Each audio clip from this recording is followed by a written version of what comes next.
सतनाम सत साहिब, सत्य कबीर सभी मुक्ति भक्ति के हंसों को, भाइयों को सतनाम साहिब बंदगी।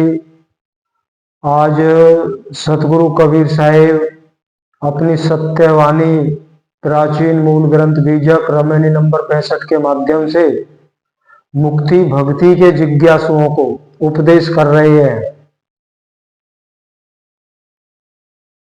उपदेश क्या कर रहे हैं? कह रहे कोई मानता ही नहीं है, सत्य वचनों को कोई मानता ही नहीं है। हमें बुरा इसलिए नहीं लगता है।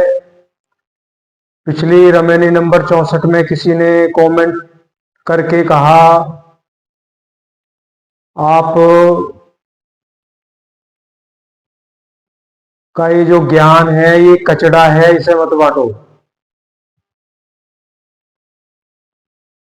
तो बुरा किसी लिए नहीं लगता है। सतगुरु कबीर साहब पहले ही 800-900 वर्ष पूर्व बीजक में लिख गए हैं और आज भी आएगा वो प्रसंग, आज भी आएगा कि मेरी सत्य उपदेश को ना मानने से क्या हानि होगी आपको। इस रमैनी में फिर से खुलासा किया है।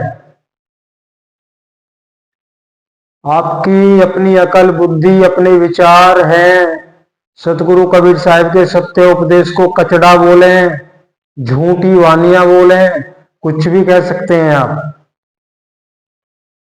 सत्य केवल एक ही है। अगर 1000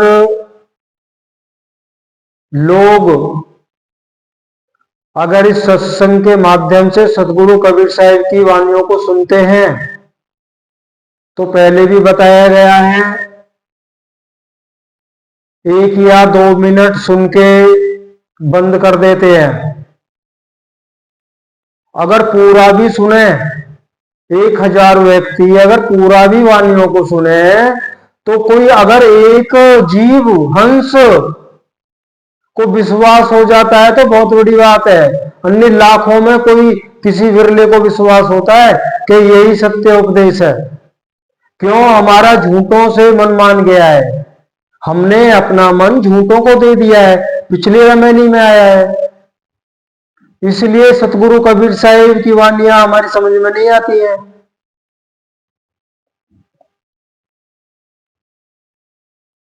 श्रीमद् भगवत गीता में भी साफ साफ लिखा हुआ है, योग महायोगेश्वर श्री कृष्ण भगवान कह रहे हैं, अर्जुन अगर 1000 व्यक्ति मुक्ति की इच्छा रखते हैं तो उनमें से कोई एक ही आगे बढ़ पाएगा।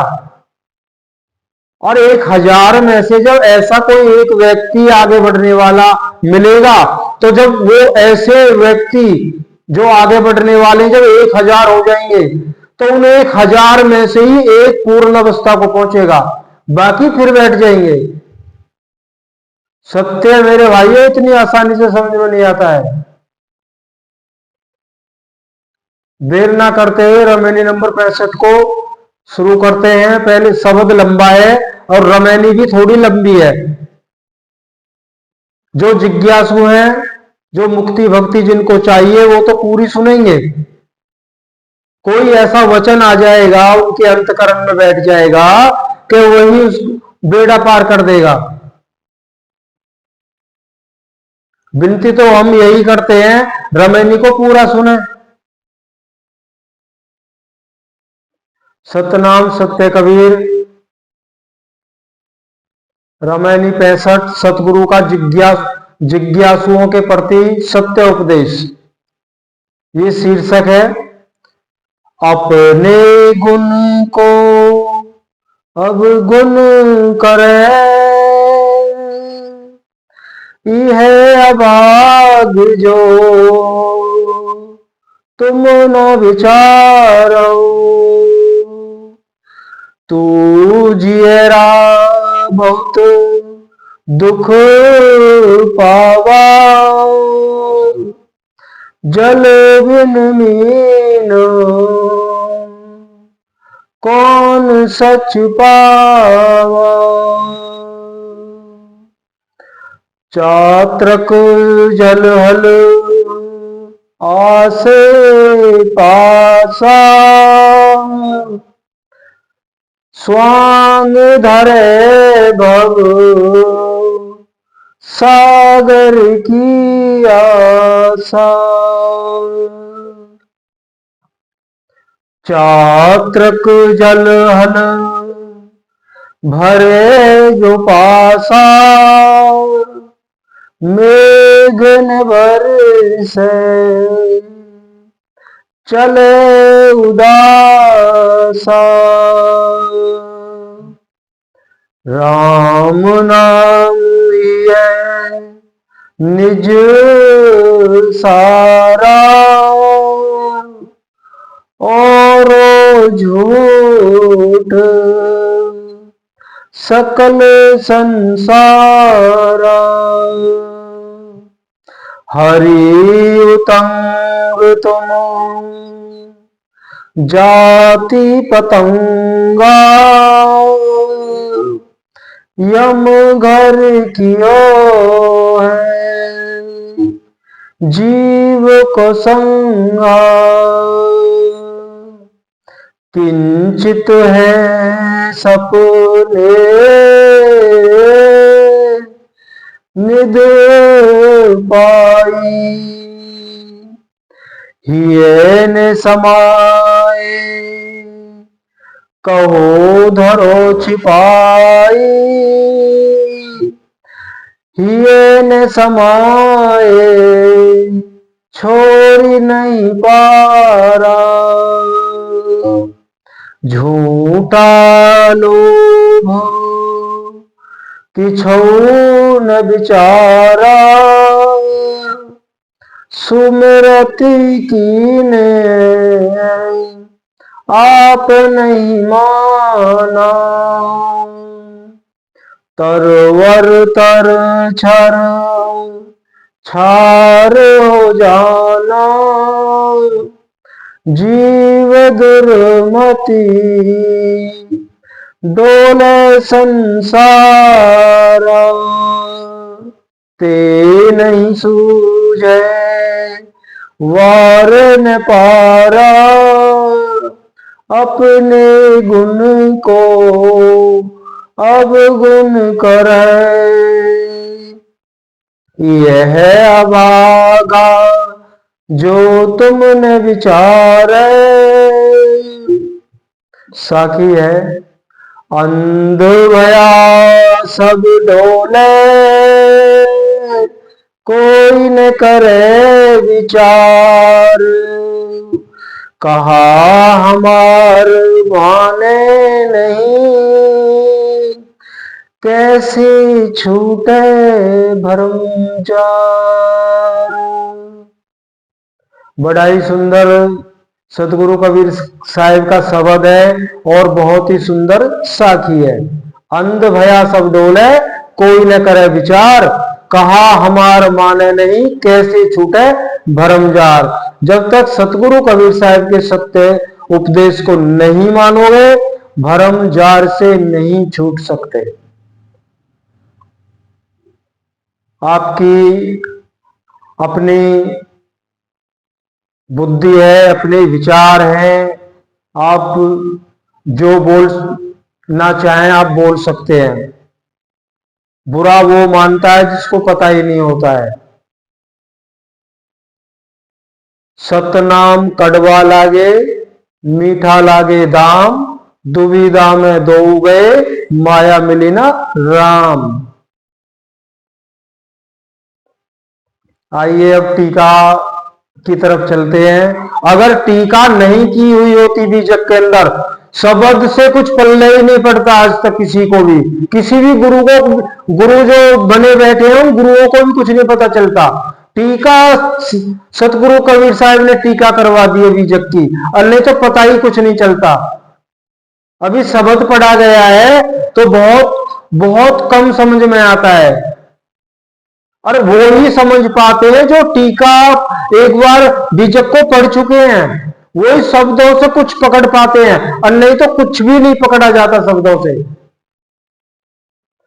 सतगुरु कबीर साहिब कहते हैं सच्चे वेदी सतगुरु की शरण में जाकर और उनसे श्रद्धा पूर्वक उपदेश लेकर तथा उसी के अनुसार उस सार शब्द रूप महाचेतन सतपुरुष परमात्मा प्राप्ति के लिए साधन अभ्यास संयुक्त जो भक्ति करता है वही जिज्ञासु साधक सत्य मोक्ष पद को प्राप्त कर सकता है। इसके विपरीत जो मानव व्यक्ति अधर्म आदि असत्य कर्म करता है, अब यहां पे अधर्म आदि असत्य कर्म क्या है? जो हम असत्य भक्ति करते हैं वही असत्य धर्म है और वही असत्य भक्ति है। मान लो झूठा धर्म झूठी भक्ति।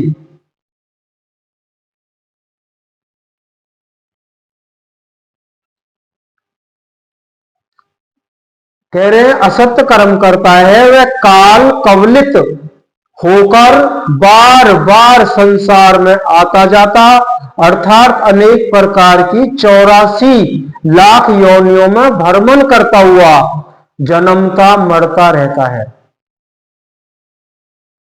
काल कवलित का मतलब होता है अगर सतगुरु कबीर साहिब के सत्य उपदेश से हटके हम कोई भी साधना करें वो समस्त साधनाएं काल कवलित यानी काल की रची हुई है। जो काल की रची हुई जो मार्ग है मुक्ति का भक्ति का, तो वो साधना अगर हम करते हैं तो बार बार 84 लाख योनियों में भ्रमण करते हैं।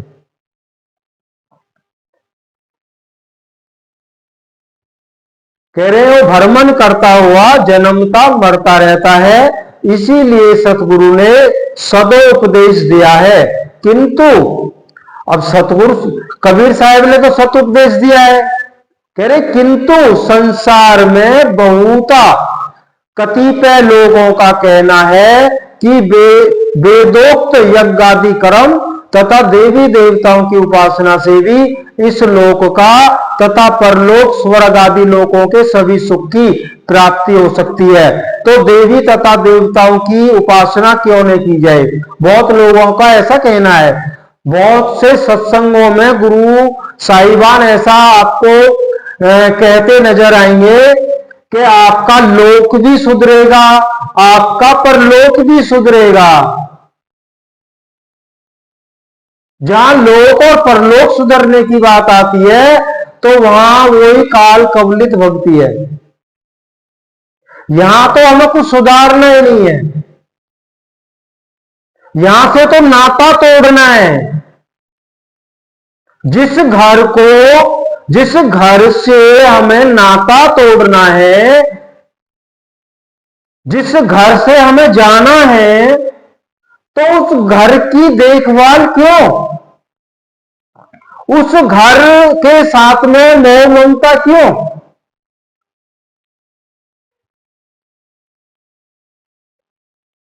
कुछ लोगों का यह मानना है कि देवी देवताओं की ही भक्ति क्यों ना की जाए। इसलिए सतगुरु इसका उत्तर इस रमैनी में देते हैं। सतगुरु कहते हैं कि हे मनुष्य जीवो, अपने कल्याणकारी मोक्ष प्रदाता धर्म वैराग्य आदि संयुक्त सद्गुण है तथा उस महाचेतन परम पुरुष परमात्मा की विशुद्ध भक्ति है। उन दिव्य गुणों को तुम लोग अवगुण अर्थात असत्य कहते हो। कह रहे हैं जो विवेक वैराग्य जो उस महाचेतन सत्पुरुष परम पिता परमात्मा के जो सद्गुण हैं, जो सत्य उपदेश हैं, उनको आप लोग असत्य कहकर आप उनका वर्णन करते हैं। जैसे अभी बताया था, किसी भाई ने कमेंट किया है कि आप ये ज्ञान रूपी कचड़े को लोगों को मत भ्रमित करो, उनको कचड़ा नजर आ रहा है। तो यहां पे सतगुरु कबीर साहिब पहले ही उनके समय में ऐसा हुआ था, लोग ऐसा कहते थे।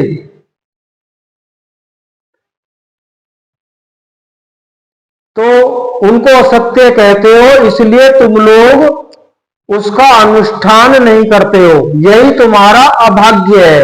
अब सतगुरु कह रहे हैं कि ऐसे लोग अभाग्य है, उनका अभाग्य है, वो भाग्यहीन है, जिनको मेरा सत्योपदेश कड़वा लगता है, झूठा लगता है, वो लोग अभागे हैं। क्यों? उनका पिंड छूटना ही नहीं है 84 से।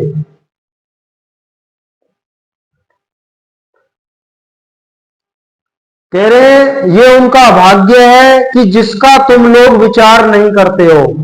ये सब क्यों होता है? बिना विचार किए। कह रहे बिना विचारे जो करे सो पासे पछता है। हम संसार के समस्त काम विचार करके करते हैं, लेकिन साहब ने कहा है ना, बिना विचारे जो करे पासे पछता। पाछे कब पछताएगा? जब अधोगति में पहुंच जाएगा। जब विचार करने का समय था तब तो किया नहीं, जब वो अन्य कीड़े मकोड़े पशुओं की योनियों में जब चला जाएगा तब पछताने से कुछ नहीं होने वाला, तब पछताएगा। आगे उपदेश कर रहे हैं, हे जीवो, जब से तुम उस महाचेतन सत्पुरुष परमात्मा से बिछड़कर शून्य प्रकृति मंडल में आकर शरीर धारण किए हो तथा उसको भूलकर मन इंद्रियों के विषयों में फंसकर आवागमन के बंधनों में पड़ गए हो, तब से तुमने इस संसार में बहुत ही दुख पाया है। भला कहो तो सही कि जल के बिना मछली कौन सा सुख पा सकती है। कह रहे जब से तुम शून्य प्रकृति मंडल से इस मृत्यु मंडल में आके तुमने नाना प्रकार के अनंत दुख झेले हैं, तो सतगुरु कबीर साहब ने उन दुखों को देखकर हम पर दया की है। वो आए और अपना सत्योपदेश दिया भक्ति का, जिससे हमारा आवागमन से छुटकारा हो जाए। फिर कह रहे कि आप बताइए तो सही कि जल के बिना मछली कैसे सुख पा सकती है, मरी जाएगी वो।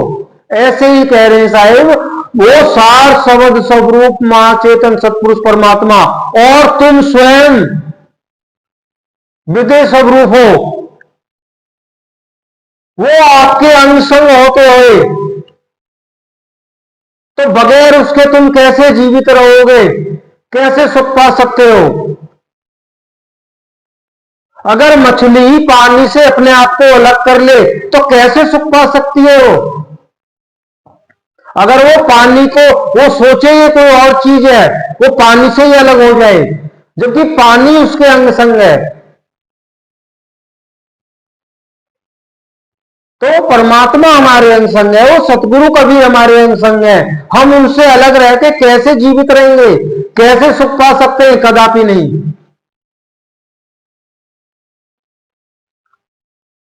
हे भाई मनुष्य, शरीरधारी नर नारी जीवो, साहिब संबोधित कर रहे हैं। हे भाई मनुष्यों, शरीरधारी नर नारी जीवो, तुम लोग विवेक वैराग्य संयुक्त परमात्मा की भक्ति तथा सद्गुणों को अवगुण कहते हो, इसलिए उसका अनुष्ठान तुम नहीं करते हो। कारण कि संसार में अधिकांश लोग किसी ना किसी देवी देवताओं की उपासना करते ही रहते हैं। उससे यदि परमात्मा की प्राप्ति रूप मुक्ति होती तो वे सब मुक्त हो गए होते।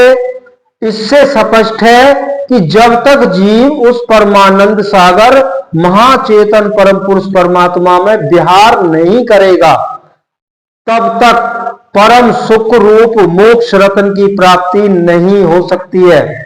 हे जीवो, तुम उस परमानंद सागर महाचेतन परमात्मा से निकलकर अनेक देवोपासना आदि तथा सगुण साकारोपासना आदि और निर्गुण निराकार ब्रह्म निरंजन ज्योति स्वरूप की उपासना तथा ओंकार सोहंग आदि ध्वन्यात्मक शब्द और वर्णात्मक वामन अक्षरों स्वर व्यंजन संयुक्त अनेक शब्द मंत्र आदि में रत होकर शून्य प्रकृति मंडल के अंतर्गत इस लोक तथा परलोक स्वर्ग वैकुंठ गौलोक साकेत अनेक लोक रूप भव भवारण्य में भटकते हुए बहुत ही दुख पाते हो।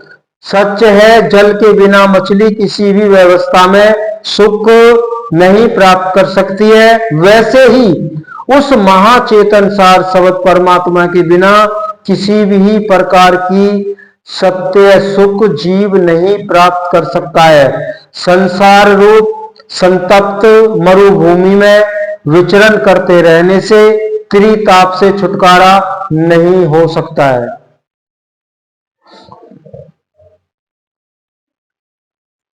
कह रहे हैं आप ये सब करते हुए सगुण उपासक, निर्गुण निराकार के उपासक, ओम सोम आदि शब्द मंत्र आदि की भक्ति करने वाले, कह रहे हैं आप जो भी करोगे तो उस मछली की तरह आप कभी भी सुख नहीं पा सकते और त्रिताप से तो आप बच ही नहीं सकते। त्रिताप सभी को लगे हुए हैं, चाहे कोई गुरु है चाहे कोई शिष्य है, सभी को लगे। छूटता कौन है इन त्रितापों से? जो सतगुरु के सत्य उपदेश को मानकर उस मार्ग पे चलता है, वो त्रिताप से छूट जाता है।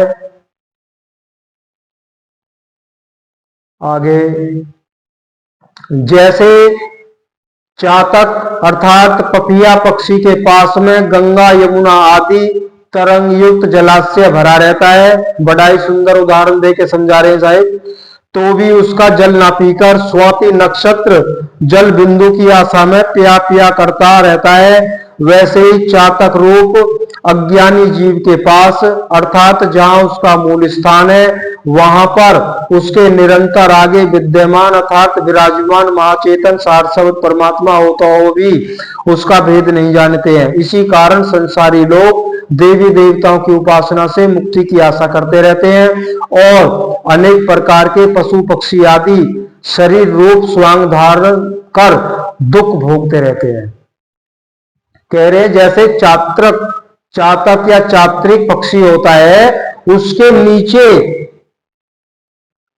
गंगा यमुना बहती रहती है, तरंगवत हिलोरें लेती रहती हैं पानी की, लेकिन वो स्वाति नक्षत्र का ही उसका प्रण है, वो स्वाति नक्षत्र का ही पानी पीता है। अगर बादल बरसेंगे तो ही चोंच खोलता है और नहीं तो वो पानी नहीं पीता और वो पिया पिया करता मर जाता है।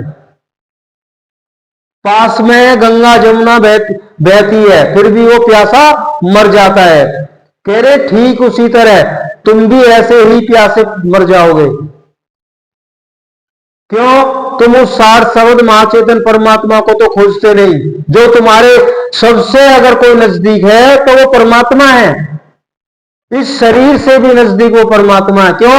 आत्मा के घट में है वो।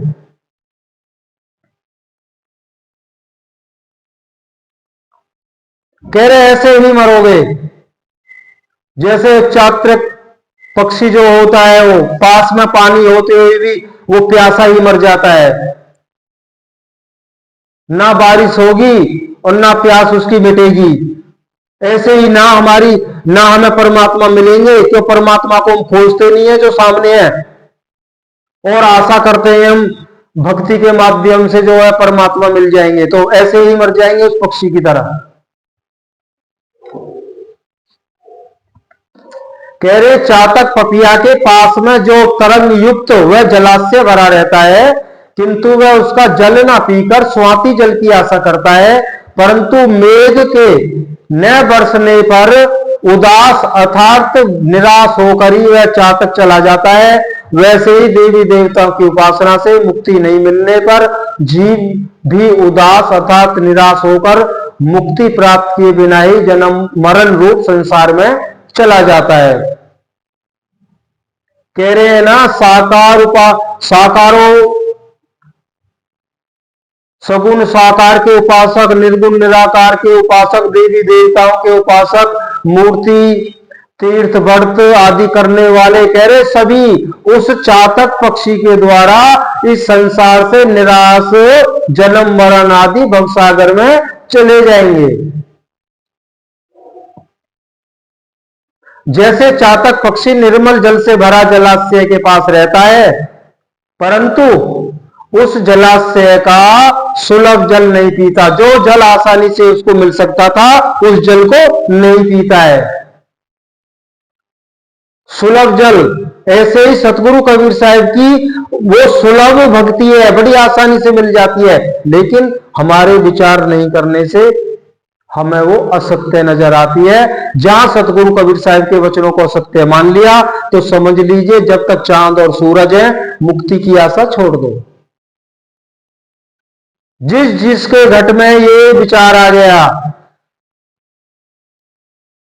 ये सब जंजाल है। अगर कोई ऐसा सोचता है ये सब झूठ है, तो समझ लीजिए जब तक चांद और सूरज है, उस जीव की मुक्ति होने वाली नहीं है। सतगुरु कबीर साहब का अटल वचन है, पहले भी कई बार बता चुके हैं। नहीं समझ में आता तो सतगुरु कबीर साहब को हाथ जोड़ लीजिए, बस। हमारा इसमें कोई नुकसान नहीं है। ठीक है, आपका कहीं मन और जी का मन मान गया, अच्छी बात है, करते रहिए, लेकिन सतगुरु कबीर साहब के वचनों को कभी मन में ये मत ले आना कि ये झूठ है सब। क्यों? ये वानियां अति दुर्लभ है, आपको ही मिलने वाली नहीं है। हम संसार की ही बात करते हैं। सतगुरु कबीर साहब का प्राचीन मूल ग्रंथ भी जब किसी किसी बिरले के पास होगा, जब ये वाणी ही आपके समक्ष नहीं है तो आपको झूठ लगेगी।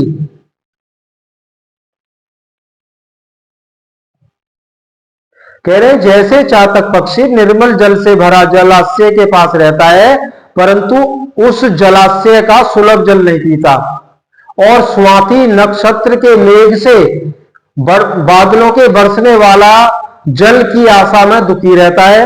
यदि स्वाति में वर्षा ना हो तो वह अत्यंत प्यास से व्याकुल होता हुआ कष्ट में पड़ जाता है, और वैसे ही चेतन आत्मा के साथ निरंतर विद्यमान, अब सुन लीजिए, वैसे ही चेतन आत्मा के साथ निरंतर विद्यमान परमात्मा स्वरूप महाचेतन सत्पुरुष परमात्मा से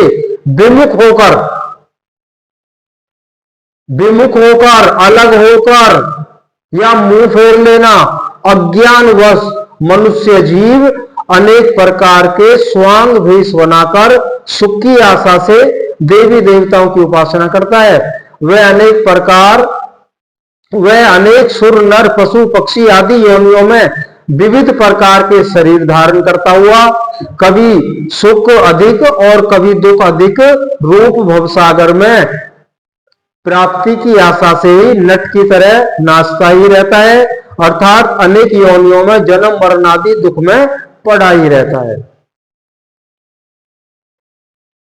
बिल्कुल इतना प्यार से साधारण तरीका से साहिब हमें समझा रहे हैं, ऐसा नहीं है हमारी समझ में नहीं आ सकता, बिल्कुल बहुत आसान से आसान करके उन्होंने समझाया है। एक विधेय अखय राम नाम जो सार शब्द महाचेतन परमात्मा है, वही अपना सार रूप अर्थात सत्य कल्याणकारी मुक्ति प्रदाता है, और उसके अतिरिक्त यह समस्त संसार तथा उसके सर्वमायिक ऐश्वर्य धनादि पदार्थ झूठ अर्थात जड़ असार परिवर्तनशील विनश्वर है। कह रहे सार स्वरूप परमपिता परमात्मा ही सत्य है, उसका सत्य उपदेश और स्वयं वही सत्य है, बाकी उसके अतिरिक्त अलावा जो भी कुछ है, सुख सुविधा के ऐश्वर्य कुछ भी है या भक्ति है कुछ भी है, कह रहे वो सब जड़ है, झूठ है, विनश्वर है, सबका नाश हो जाएगा। हे नर नारी मनुष्य जीवो, तुम लोग अज्ञानता के कारण उस सर्व जन्म मरणादि दुख हरण करने वाले हरि उस परमात्मा को अपने आत्मा से कहीं दूर समझते हो, किंतु वह तो तुम्हारे अत्यंत समीप निरंतर है और तुम जाति के पतंग बन गए हो, अर्थात कामा अग्नि में पतंग बनकर जल रहे हो। जब निकट समझकर उसकी भक्ति करोगे तब तुम शीतल हो जाओगे। कह रहे तुम उस पतंगे के भांति कामा अग्नि में, विषय वासनाओं की कामा अग्नि के अंदर जल रहे हो। जैसे पतंगा जो रोशनी जल रही होती है, उस पतंगे का रोशनी से बहुत प्रेम होता है तो वो स्वयं भी जल जाता है। दीपक पहले, अब तो रोशनी इलेक्ट्रॉनिक्स इलेक्ट्रिकल लाइट है, पहले दीपक जलते थे तो जो पतंगा होता था उस रोशनी में उस दीपक के चारों ओर चक्कर काट काट के उसकी ज्योति में जल भुन जाता था। वो नहीं जानता जिससे मैं प्रेम करता हूं ये मेरे जीवन को खत्म कर देगी, मुझे जला के भस्म कर देगी। ठीक इसी प्रकार हम विषय वासनाओं रूपी अग्नि के अंदर इसी प्रकार जिनसे हम प्यार करे बैठे हैं, एक दिन वही वासनाएं हमें जला के राख कर देंगी। चाहे वो झूठी भक्ति है, कोई भी है, वो भक्ति हमें 84 में डाल के हमारा जीवन नष्ट कर देगी। उस कह रहे तो पतंगे मत बनो, जलकर मत मरो, उस असल परमात्मा हरि को निकट समझ के उसकी शरण में हो जाओ, उसकी भक्ति में लग जाओ, तब तो बच जाओगे। और कह रहे हैं उसकी भक्ति करो और तुम शीतल हो जाओगे। और उसे भूलकर तुमने मन रूप यमराज के घर विषय वासना में अपने जीव का संग अर्थात संबंध कर लिया है, अर्थात तुम विषय कामाग्नि में पड़कर व्यर्थ प्राण गंवाने के लिए पतंग की जाति बन गए हो। इससे तुमने अपने जीव को यमराज का आहार बना दिया है। हमने स्वयं ही अपने जीव को यमराज का आहार बनाया हुआ है। हे मनुष्य जीवो, तुमने संसारिक धन आदि ऐश्वर्य पदार्थ को प्राप्त किया है, वह सब सोपन निधि के समान मिथ्या है। हमने जो भी कुछ अपना भक्ति से लेकर अपने जीवन की सुख सुविधाओं के लिए जो भी हमने धन ऐश्वर्य आदि इकट्ठा किया है, कह रहे हो सपने की तरह, वो सपने की तरह है। वो कुछ क्षणों के लिए आपको उसमें आनंद नजर आता है, लेकिन बाद में जैसे सपने में आंख खुलती है और सपने में हम अमीर बन जाते हैं, जब आंख खुलती है तो हम भिखारी के भिखारी रहते हैं। कह रहे हैं ऐसे ही चंद दिनों के लिए आपको इस सुख नजर आएगा, बाकी तो ये आपके पास रहने वाला नहीं है। कह रहे सवलत मात्र है जो कल्पनातीत होने से हृदय में समाये भी नहीं सकता, तो उसके बाहर कहां छिपा कर रखोगे, वह हृदय में तो समाता नहीं और उसको छोड़ भी नहीं सकते हो। हे जीवो, यह तुम्हारा मिथ्या लोभ है, तुम्हारा झूठा लोभ है, तुमने इसका कुछ भी विचार नहीं किया है। यदि कोई संसारिक धनादि रूप ऐश्वर्य को प्राप्त कर लेता है तो वह सपने के समान मिथ्या झूठा होने से चिर स्थायी नहीं होता है। यह स्पष्ट देखने में आता है कि कतिपय लोग कुछ दिन ऐश्वर्यशाली रहते हैं, किंतु कुछ दिन के पश्चात वे उस ऐश्वर्यता से रहित हो जाते हैं। कह रहे देखने में भी आता है, कुछ दिन तो वो बड़े ऐश्वर्यशाली होते हैं, लेकिन उसके बाद में वो ऐश्वर्यशाली हीन हो जाते हैं। जब बुढ़ापा आता है तो वो कुछ भी, वो सब बेकार हो जाता है, वो कुछ भी उनके काम का नहीं होता है फिर, और ही उसका सुख भोगते हैं फिर।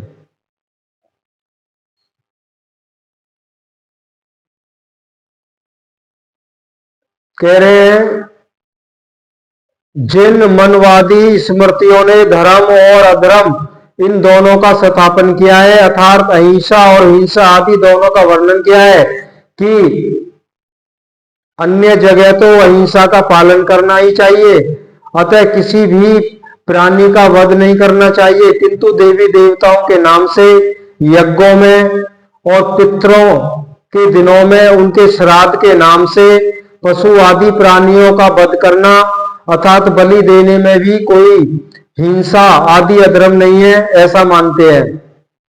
आज भी बहुत सी जगह ऐसा होता है, श्राद्धों में भी पशुओं का वध किया जाता है, यज्ञों में बलि दी जाती है, और भी काफी देवी देवताओं के नाम पे कुर्बानी बलि दी जाती है, कुर्बानी दी जाती है। तो कहते हैं वेदों में लिखा हुआ है, ऐसी जगह यज्ञों में ये करना, बलि देना, ये पाप नहीं है। ऐसे ऐसे भूल भरम भरे पड़े हुए हैं। तो सतगुरु कबीर साहिब भी इस पे भी उपदेश दे रहे हैं कि किसी भी जीव की हत्या नहीं करनी चाहिए।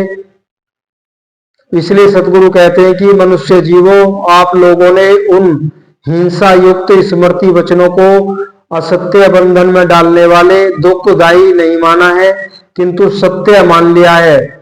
जैसे कसाई वृक्ष के नीचे पौधे को देखकर बकरा है, इस प्रकार छल जाना, धोखा खा जाना, वैसे ही तुम भी धोखा खा गए हो। इसी कारण दुर्बुद्धि अर्थात दुष्ट बुद्धि वाले जीव भ्रम से संसार में भटकते रहते हैं। उनको संसार का वार पार कुछ भी नहीं सोचता है। अब साहिब ने ऐसे लोगों को दुष्ट बुद्धि कहा है जो अधर्म को सत्य मानते हैं, जो किसी भी पशु की हत्या करने को सत्य मानते हैं, बलि मानते हैं, कुर्बानी मानते हैं। कह रहे हैं वो दुष्ट बुद्धि वाले जीव होते हैं, उनका कभी उद्धार नहीं होता है। अब अंत में सतगुरु कबीर साहिब कह रहे हैं, सतगुरु कहते हैं कि अज्ञान से अंधे होकर सब कोई जीव इस संसार रूप वन में भटकते फिरते हैं, अर्थात आवागमन के चक्कर में पड़कर जन्म मरण आदि महान दुख भोगते फिरते हैं। इसका कोई भी विचार नहीं करते हैं और हमारा सत्य उपदेश रूप कहना भी नहीं मानते हैं। तो इनका यह भ्रमजाल रूप संसार कैसे छूट सकता है। अब साहिब ने यहाँ पे क्लियर कर दिया है, कह रहे इतने अंधे हो गए हैं, इतने अंधे हो गए हैं, ये केवल भटकने, जिसमें इनको भटकना है वही सत्य नजर आता है। इसीलिए भवसागर में पड़े रहते हैं, इनका कभी उद्धार नहीं होता और महान दुख को भोगते हैं। क्यों? ये मेरे कहे हुए वचनों को मानते नहीं है, ना उन पर विश्वास करते हैं। अब सबसे इति शुभम सत्य सुंदरम, सबसे बड़ी बात तो सामने भी आती है, हमारे भी नजर आती है, बाकी सतगुरु कबीर साहिब ने हर बात को खोला है। देखो, अगर 1000 व्यक्तियों में से किसी पे सतगुरु कबीर साहिब की दया हो जाती है और वो सतगुरु कबीर साहिब के सिद्धांत पे चलता है, ये बहुत अहम बात आपको बता रहे हैं। सतगुरु कबीर साहिब ने पिछले रामायणों में भी बिल्कुल इसी पे उन्होंने स्पष्ट करके कहा है, जो मुक्ति भक्ति का जिज्ञासु हंस होता है उसके पास दुष्ट बुद्धि वाले कोई भी नहीं फटकते। अगर उसके पास कोई आएगा तो वही जो सच्चा जिज्ञासु होगा मुक्ति भक्ति का, केवल वही उसके पास आएगा और नहीं तो नहीं आ सकता है। ये बहुत बड़ा अनुभव है हमारा। जो साहिब के वचन सुने थे वो बिल्कुल सत्य है। जितना सुनते नहीं है, जितना वो सत्य होके दिखाते हैं। ये सतगुरु कबीर साहिब की कृपा है। भक्ति के बारे में कोई भी सवाल नहीं करता है। किसी भाई ने बहुत अच्छा सवाल किया है, पूछना भी चाहिए। कह रहे हैं आपके गुरु कौन है? अगर वो भाई अगर इस सत्संग को सुन रहे हैं तो बता देना चाहते हैं। हमारे अगर कोई सवाल भी करेगा कोई भाई, तो सत्संग के माध्यम से ही देंगे। ध्यान में रखते हैं, किसी ने क्या पूछा है तो हम सत्संग में ही बता देते हैं। देखो, हमारे गुरु के बारे में पूछा है तो ज्यादा लंबी बात ना करते हुए, हमारे जो गुरु हैं 33 साल राधा स्वामी सत्संग में रहे और वहां का गुरु महाराज का जो भी ज्ञान था बड़ी दृढ़ता के साथ चले, सेवाएं की बगैर नागा, सत्संग किए, सत्संग सुने बगैर नागा, हर जरूरी काम को छोड़ा, पहले सत्संग को आगे रखा। लेकिन सतगुरु कबीर साहिब ने हमारा मार्ग चेंज कर दिया। क्यों? हम देखो, बार बार कहते हैं किसी भी गुरु की शरण में है, जब आपके अंदर सच्ची लगन मुक्ति की पैदा हो जाएगी, वह वेदना पैदा हो जाएगी, इन आंखों से इतने आंसू बहने लगे कि कपड़े गीले हो जाएं। हम जानते हैं हमारे साथ क्या हुआ है। जब तक ग्रह वेदना पैदा नहीं होगी, विवेक नहीं मिलेगा आपको। विवेक देने वाले सतगुरु कबीर साहिब हैं। जब सतगुरु कबीर साहिब ने दया की तो काफी भटकन हुई हमारे साथ में भी। 10 दिन तक तसल्ली हो जाती थी, फिर अंदर नहीं, कुछ ना कुछ छूट रहा है, कुछ ना कुछ छूट रहा है। केवल राधा स्वामी सत्संग में रहने से हमारी मुक्ति नहीं हो सकती है। उस मार्ग पे चल के जरूर कुछ ना कुछ छूट रहा है जो जो हमें समझ में नहीं आ रहा है। तो वही समझ सतगुरु कबीर साहब ने दी अनुभव के द्वारा। गुरु हमारे गुरु साहिबान बाबा गुरिंदर सिंह जी महाराज हैं। हम गुरु नहीं बदल सकते, गुरु को बदलने की चीज नहीं होती है, लेकिन उपदेश हम सतगुरु कबीर साहिब के पे चल रहे हैं। जैसे ही हम चले और साहिब का अनुभव हुआ तो बाबा गुरिंदर सिंह जी महाराज के उसमें, या तो सोच लीजिए कबीर साहिब ही उस भेष में आके हमारी पीठ को थपोड़ा और कह रहे किसी भी परिस्थिति में इस मार्ग को छोड़ मत देना। ये बाबा गुरिंदर सिंह जी महाराज ने हमको कहा और हमारी पीठ थपोड़ी। तो हम कोई नाम का सुमिरन नहीं करते हैं, हमको चौकड़ी मार के कोई साधना नहीं करते हैं। जो सतगुरु कबीर साहिब का जो सत्य भक्ति है, बस आपसे बातें कर रहे हैं, सत्संग आपके सामने आपको सुना रहे हैं, तो भी हम उस असल से जुड़े हुए हैं, ये ध्यान है। हम आपसे बातें कर रहे हैं, हम बीजक भी पढ़ के आपको सुना रहे हैं, लेकिन उस असल से हम जुड़े हुए हैं निरंतर। ये भक्ति है, ये ध्यान है, ये सुमरन है, भजन है।